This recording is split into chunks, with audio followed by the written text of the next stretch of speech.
নমস্কার, ভারত টিভিতে আপনাদের স্বাগত। আপনাদের সঙ্গে রয়েছি আমি নন্দিতা। প্রথমে যে খবরের দিকে নজর রাখবো, এসআইআর আতঙ্কে মৃত দক্ষিণ দিনাজপুরের বাসিন্দা অসিত সরকারের বাড়িতে গিয়ে পরিবারের সঙ্গে সাক্ষাৎ করছেন তৃণমূল কংগ্রেসের সাধারণ সম্পাদক। আপনাদের আরো একবার জানিয়ে রাখি, এসআইআর আতঙ্কে মৃত দক্ষিণ দিনাজপুরের বাসিন্দা অসিত সরকারের বাড়িতে গিয়ে পরিবারের সঙ্গে সাক্ষাৎ করছেন তৃণমূল কংগ্রেসের সাধারণ সম্পাদক। আপনাদের আরো একবার জানিয়ে রাখি, দক্ষিণ দিনাজপুরের বাসিন্দা এসআইআর আতঙ্কে মৃত অসিত সরকারের বাড়িতে গিয়ে পরিবারের সঙ্গে সাক্ষাৎ করছেন তৃণমূল কংগ্রেসের second in command Abhishek Banerjee. চলুন দেখাবো সেই দৃশ্য। ছেলেটা তো ভয়ে ভয়ে ওখানে থাকতে পারে, একটা থাকতে পারলো না, আর একটা ভয়ে ওখানে ছিল কোনো রকমই কাজ করতে পারে। কীভাবে সংসার চলছে আর কীভাবে কী করছে সেটা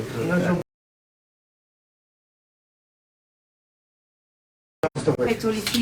আমার মন কষ্ট মানে কি, আমি বিড়ি ব্যর্থাম। এই কার্ডটাতে সবাই বিলি না,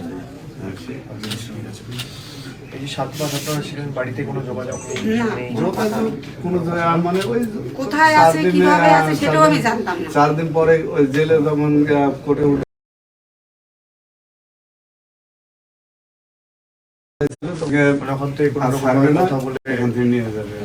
পরিবারের সাথে কথা বলা বা ফোনে ধরিয়ে দেওয়া, কথা বলতে একজনের সাথে কথাবার্তা ঠিকও বললো যে হ্যাঁ দিব, তো অন্য কেউ একজন আমরা কানেক্টে কথাবার্তা বলছে, ওইটা ফির পুলিশওয়ালারা শুনতে পেয়েছে, ওকে ফির মারে টারে পিটে ওই সার্কেল থেকে অন্য সার্কেলে পাঠাই দিয়েছে। বলছে কেন তুই কানেক্ট করতে দিবি, কথা বলাতে কেন দিবি, এইরকম মানে কোনো সুযোগই নাই আমাদের ফোন করার। যার কার্ড আছে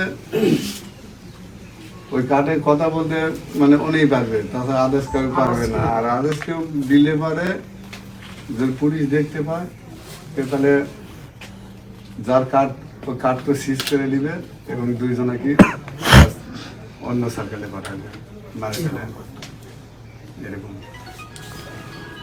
কোনো কার্ড করা যাবে না। আর কার্ড করতে গেলে পরে 1000 টাকা লাগবে এবং বাড়ির ফোনের ভাষার লাগবে, ভাউচার। তবে ওখানে কাজ হবে। আমার ফোনে যোগাযোগ করতে পারছি না, ফোনে আমরা যোগাযোগ করতে পারি না, কোথায় পাবো ভাষা আর কোথায় টাকা পাবো, কেমন করে? আপনারা কোনো খোঁজ খবর পাননি কিভাবে আছে, কেমন আছে? কোনো খোঁজ পাইনি। খুব চিন্তা হয়েছিল? চিন্তা তো হয়েছিল বাড়িতে। তখন মনে করো নিজের লোকেরাও পাশে থাকতো না। বোঝা যায় না কত সময় কে পাশে রয়েছে, কে রয়েছে, যাই পাশে থাকবে তারে তো পাশে থাকতে হবে। সবচেয়ে আমাদের প্রথমে আগে বলে দেখো না কেন আমি কি অসহায় লাগেছি, তখন আমাদের মেম্বার নিজের লোকেরাও তখন ঘুরে দেখে, যখনই শুনছে টাকার কথা তখনই সব পালসে গেছে।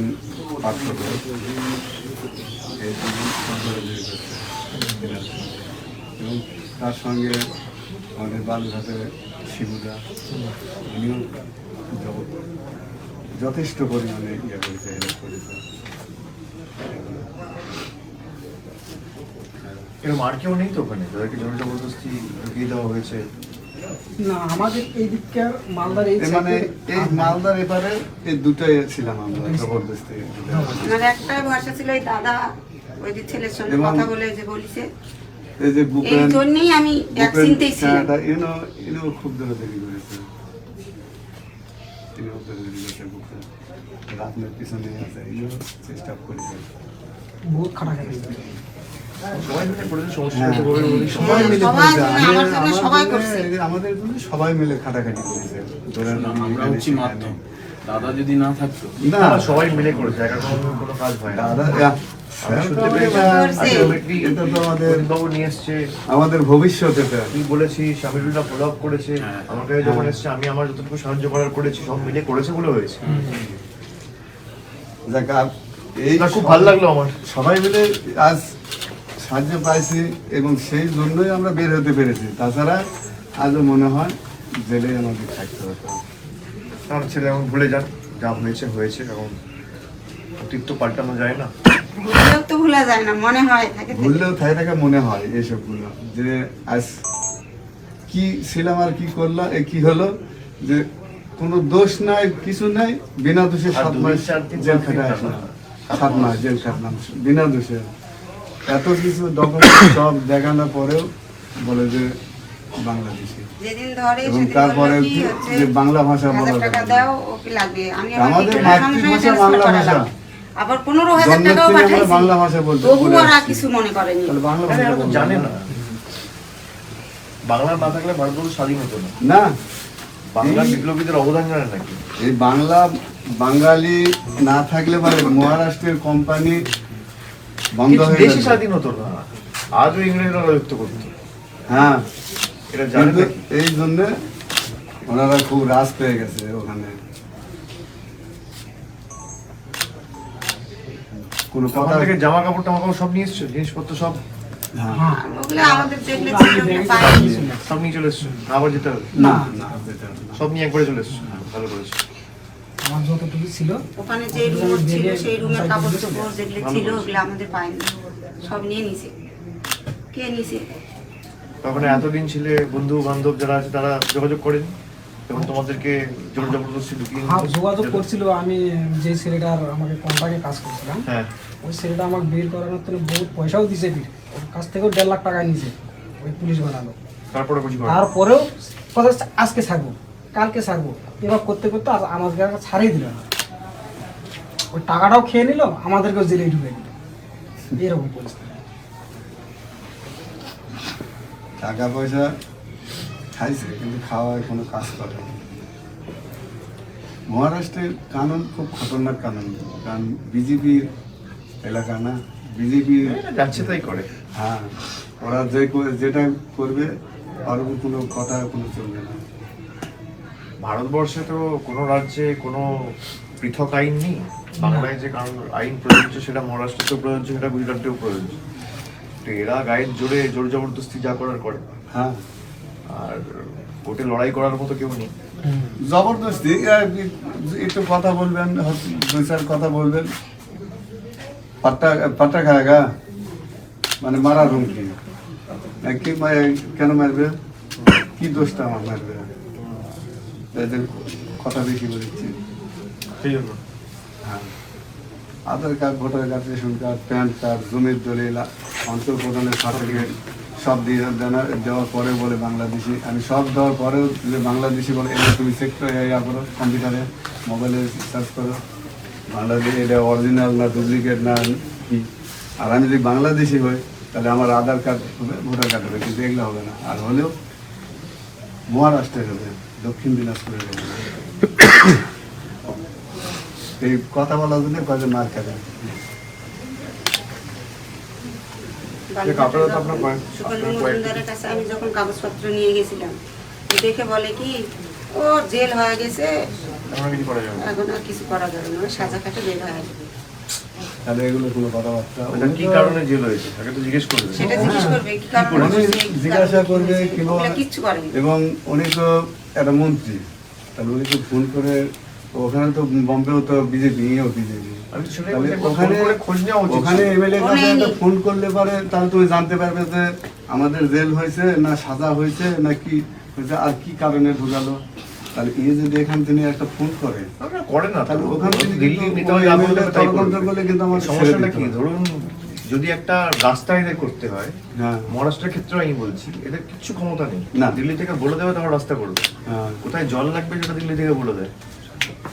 তাহলে আপনার এই- গ্রামে একটা রাস্তা হবে কি, একটা কল লাগবে, একটা সামনে টিউবওয়েল লাগবে, একটা কোথাও ছোট বাল্ব লাগবে, একটা টিউবলাইট লাগবে, একটা হাইমাস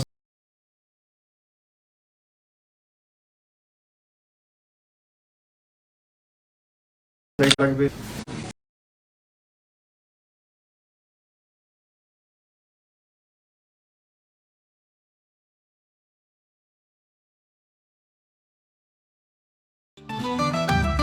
রেডিমেড পোশাকের মনকাড়া কালেকশন নিয়ে এবার হাজির রায়গঞ্জের বসন্ত স্টোর্স। একই ছাদের নিচে পেয়ে যাবেন লেহেঙ্গা, চুড়িদার, শাড়ি, ব্লেজার সহ ছোট বড় সবার মনের মতো পোশাক। তাই আর দেরি নয়, আজই আসুন বসন্ত স্টোর্সে। আমাদের ঠিকানা বিধাননগর মোড়, NS রোড, রায়গঞ্জ, উত্তর দিনাজপুর।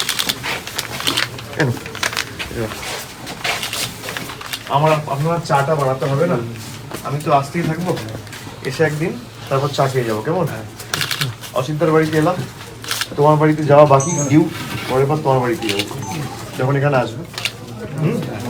আর আমরা যোগাযোগে থাকবো, একদম চিন্তা করবো। হ্যাঁ, আমার ছেলেদিকে একটু আমি দেখছি, আমি বলেছি দাদাকে। আমি হচ্ছে ছেলে দুটোকে আর বাইরে পাঠাতে চাচ্ছি না, এখানে কোনো কাজ করবো না, তাও লাইফে হবে ছেলে দুটো। আসুন আসুন।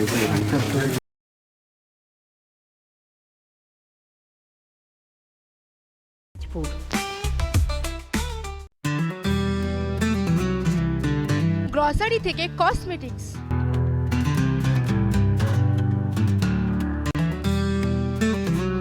আপনার যে কোনো প্রয়োজনীয় জিনিস পেয়ে যাবেন একই ছাদের তলায়। আমাদের নমস্কার স্যার। কি কেমন আছেন? বাড়িতে ফিরে এসে এতদিন পরে খুবই ভালো লাগছে। বাড়ির লোকজন খুশি হয়েছে? দাড়ি কামিয়ে ভালো লাগছে, হ্যাঁ? এক গাল ভর্তি দাড়ি নিয়ে দাড়ি কাটার সময় ভর্তি। কাটার সময় ছিল না, আর কঠিন অবস্থায় ছিল, এই অবস্থায় কি আর ভালো লাগে? ভালো কোথায় কোথাও আছেন? আজকে এটা আপনার বাড়ি? রেডিমেড পোশাকের মনকাড়া কালেকশন নিয়ে এবার হাজির রায়গঞ্জের বসন্ত স্টোর্স। একই ছাদের নিচে পেয়ে যাবেন লেহেঙ্গা, চুড়িদার, শাড়ি, ব্লেজার সহ ছোট বড় সবার মনের মতো পোশাক। তাই আর দেরি নয়, আজই আসুন বসন্ত স্টোর্সে। আমাদের ঠিকানা বিধাননগর মোড়, NS রোড, রায়গঞ্জ, উত্তর দিনাজপুর।